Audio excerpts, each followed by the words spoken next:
Welcome back to the channel. Today we're going to be doing a quick video on the unboxing for an oldie but goodie Beastgrave from Warhammer Underworlds. We're going to take a look at the insides and talk a little bit about Warhammer Underworlds. But before we start, I just wanted to make a quick announcement about the studio. It's going through some changes. I know I'm behind on a lot of the content when it comes to the painting. You're seeing a lot of unboxing videos and also a lot of card gaming, especially with Magic the Gathering. But that's because right now at the moment with the summer, I have no air conditioning up in the studio, so it's been really terrible. So we're working on fixing that and making it a little bit more easier for me to get up there. We also have some great tools for photography. So expect to see some battle reports coming up where we're going to show you some 10th edition battle reports using a new type of photography or a new style of doing bat reps. I'm going to try to make it more narrative, then make it more usual bat rep, seeing the table, watching the turns go through. I'm going to try doing something more narrative just to make it a little bit more fun, a little bit more approachable, make it a little bit more entertaining. Speaking of 10th edition, I just wanted to point out that I have not started playing 10th edition yet. I've heard a lot of things. There's been a lot of changes in the past 3 months since it came out. It doesn't bode well. It shows that they might have pulled the trigger on it a little too soon. But, some people are having a good time. The boards I follow on Facebook for my Thousand Suns, some people are having a good time. They're enjoying Magnus not being a glass cannon anymore. And definitely a lot of people are saying some positive things about the armies, but then they're not happy because we've had 3 rule erratas in the past 3 months. That's kind of quick. And we don't know how many more are going to be coming, and a lot of people have been seeing points go up for all their miniatures.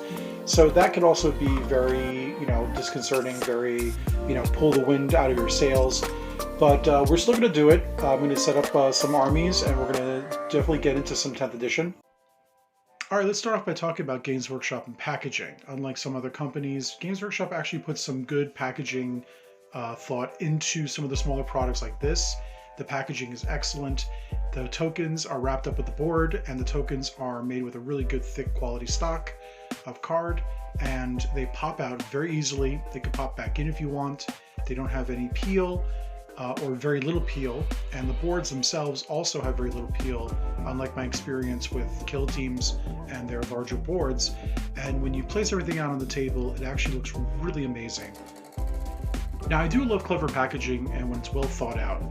And you look at how it's been packaged, the tokens and the boards, as well as the rulebook and the assembly guide, actually create a buffer to protect the miniatures, and they actually put a good framework inside with cardboard to hold them in place. Miniatures come on 4 sprues, good quality plastic. Here's an example of the Wild Hunt.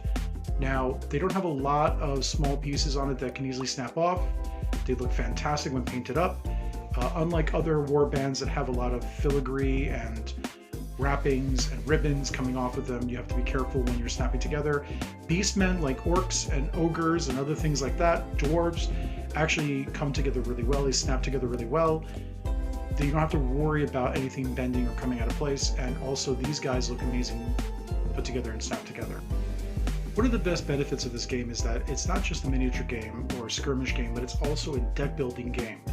Now, you can play the decks right out of the box. You don't have to mix and match. They actually give you extra cards that you can consider when you're building and strategizing.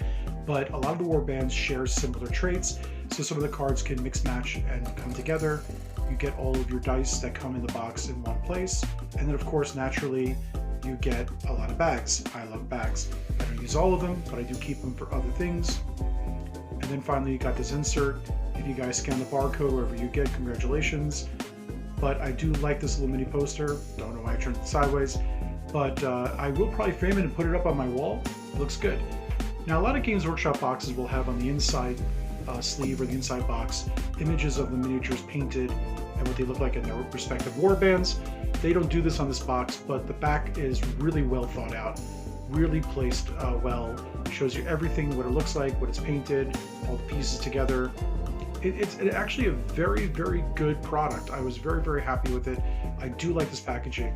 I really wish that Games Workshop would do more with the larger packages, such as the 40K boxes, the Age of Sigmar boxes, even the Lord of the Ring boxes. They could do a little bit more to them, and also find a way to kind of avoid getting the damaged posters. I know that they're trying to protect everything inside, but honestly, this is probably one of the best products you could buy for your money. Everything comes together in it. The miniatures are fantastic. You could buy Beastgrave alone, play it for hours, or you could buy other sets and mix and match and enjoy. So don't forget to like, share, and subscribe, and stay tuned for more. I'll see you next time.